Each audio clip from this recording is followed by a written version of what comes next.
Hello, brothers and sisters of the craft. This is Blue Whisper, and just popping in. I got a couple of things on my mind, and but first things first. I kind of wanted to um, show you something that I've made. And I've actually made several of these, and it's kind of like a slash Mojo bag dream pillow. And what I mean is, there's a purpose and an intent I put in each of these, and for certain people. Um, this one here, of course, I decided to use black because it represents protection, and the herbs I put in here, not just herbs, but other items, personal and whatnot, have a specific purpose for it. So this is this one. This one here is more for blessings um, and a clean start. So one of the things I was led to use in here with a couple of personal items and some herbs was grated soap. Oh, it smells so clean and good too. I can't get enough of this one. This one. And so anytime you're wanting to, um, I don't know, get a clean start on something like, you're looking from here on out to your future, and there's things that you want to put behind you and new goals that you want to set before you, a clean start. So um, there's a few things that I've been working on that will be a clean start. So, and sometimes it's like the divine purpose of things that happen in your life you may not understand is because of this very thing. And then I had a couple other ideas. One thing that some of the personal things that you can put in here. And I got to thinking about, my magic and my gifts and everything. And I thought, wouldn't it be cool if for the people in my life that I really love, that not only could I make them something of a dream pillow slash mojo bag with the magic, but to share my magic in it for years to come. I mean, we're not immortal yet. But to immortalize a little piece of yourself to give to somebody to keep or hang on to that has a piece of you in it. So I thought I might make some different bags to give to like my grandchildren, bright future, herbs that would give them prosperity and abundance, and maybe put a piece of my magic in it. So I thought, why not some of my hair? And so that way, no matter what happens to me, there's always a little piece of my magic that will be with them. So I kind of thought that was a cool idea. And then, of course, there's some other personal items in here, and in some of the bags that I've made special for special people and for special reasons. I'm not going to give names or whatever, but I had made, and I already gave it to her, but I made a special one for someone that contained a ring. And it's not an expensive ring, but it's what it symbolizes and what it stands for, what she's looking for in her future. And so that's in there. And the intent and protection of certain things that would benefit her. And so she hung it over her bed, and she told me that she did feel such a sense of protection, that she slept so well that 2 days in a row, she didn't even hear the alarm. And so I thought that was pretty cool, especially when somebody's feeling not so protected or feeling kind of lost or whatever. And the ring in the bag signified the circle of life, signified, what's the word I'm looking for?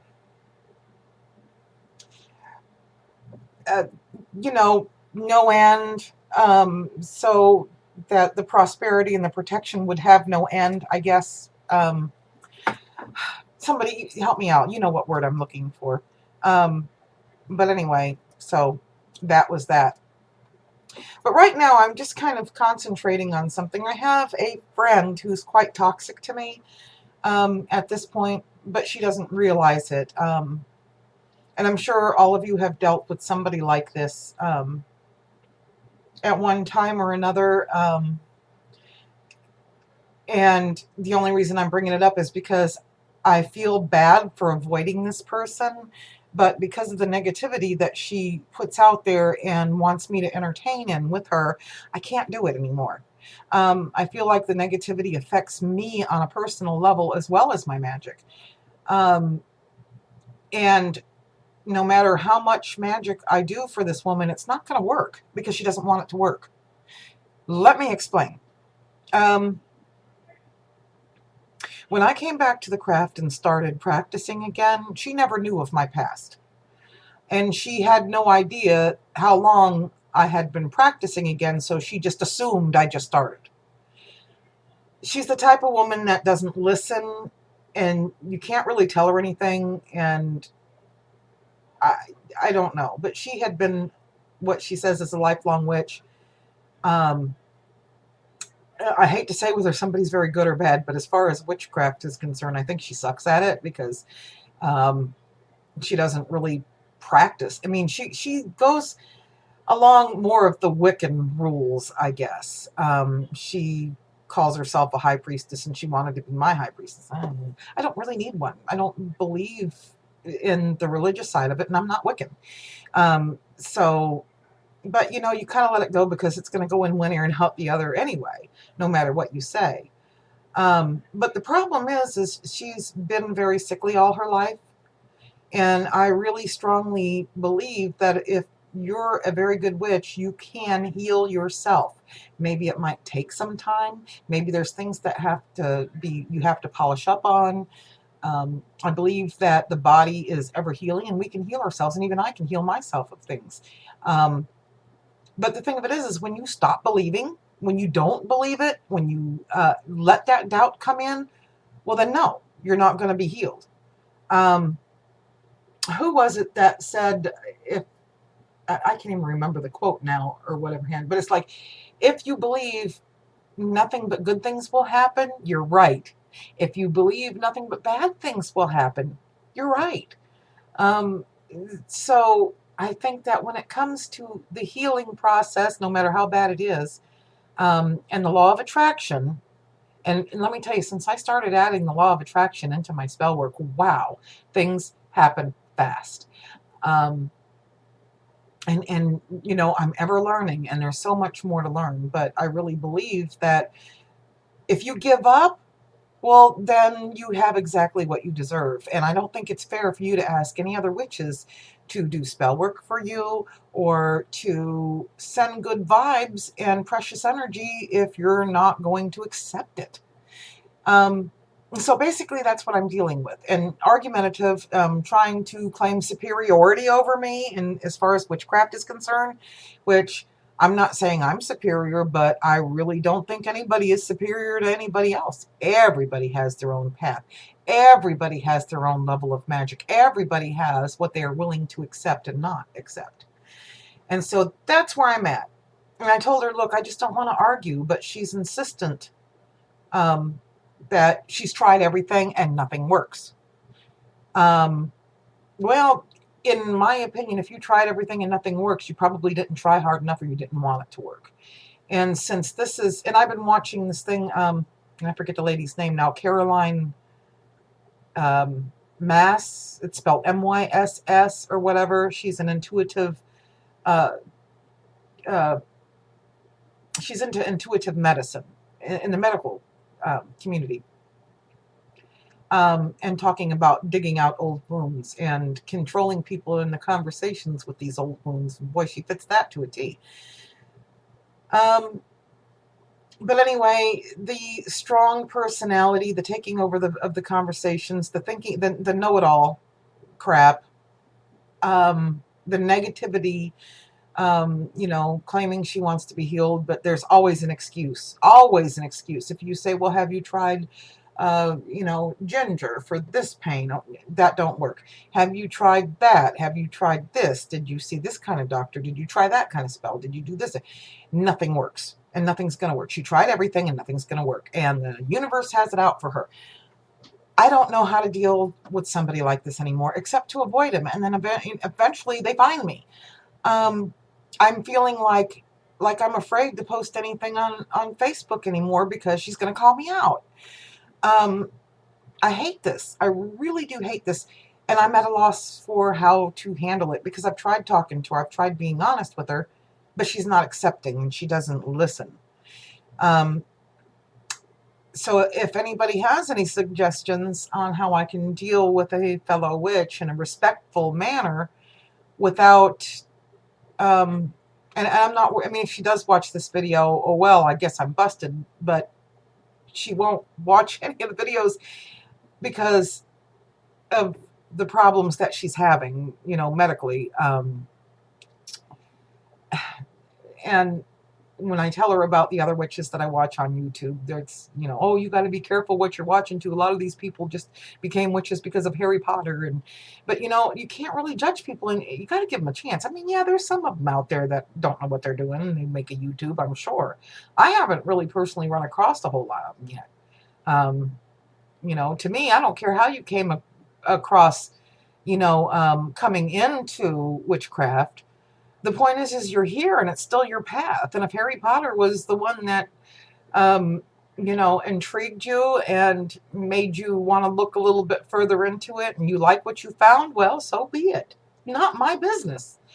So I'm having a problem and I don't know how to handle it. And so I'm just kind of asking for suggestions out there for anybody that, how do I handle somebody without having to avoid them? I mean, certainly I value the friendship. I just don't need it right now in the way that it is. I want the best for her, but I don't think she wants the best for herself. I think she likes being where she's at. I think that she's allowed herself to become her disability, rather than controlling the disability. She's allowing it to control her, and she likes it that way. It's the attention. Maybe she thinks it's what makes her interesting. I have no idea. Maybe it's fear. Maybe it's fear that if she gets better, that she's going to be, more is going to be expected of her. Or maybe she'll expect more of herself. I don't know what the deal is. And I don't really want to waste my precious energy reading it because it's not my business. I just need to know, if you were me, how would you handle this? And, I mean, I hate being at a point where I can't even post anything on Facebook for fear of having to speak with her. And then her asking the questions, and I don't want to have to lie to her. So any suggestions would be great. I don't know. But anyway, that was it. I just kind of wanted to talk about those kind of things, and I've been having a good time making these. But, I noticed that when I do make these, it's like when I start putting one together, I have to stop and really focus and kind of almost meditate on what belongs in it. And I'm really satisfied so far because I tell you what, some of these and I've got one that's put away. I'll probably take some pictures and post them on my witchy Facebook before long. As soon as I can afford to and able to get down to the post office. It's so far away. I have a few I need to send off, and one to a witch that's a very special witch that I made, and I'd kind of like to show that to you. Let me put this on hold. I'm going to get. Okay, I'm back, and this is it's just a little one, and it's for a special person. It smells so fresh. And of course it's the little black veil for protection, and a little black feather around the flower, a blue flower, blue for blue whisper.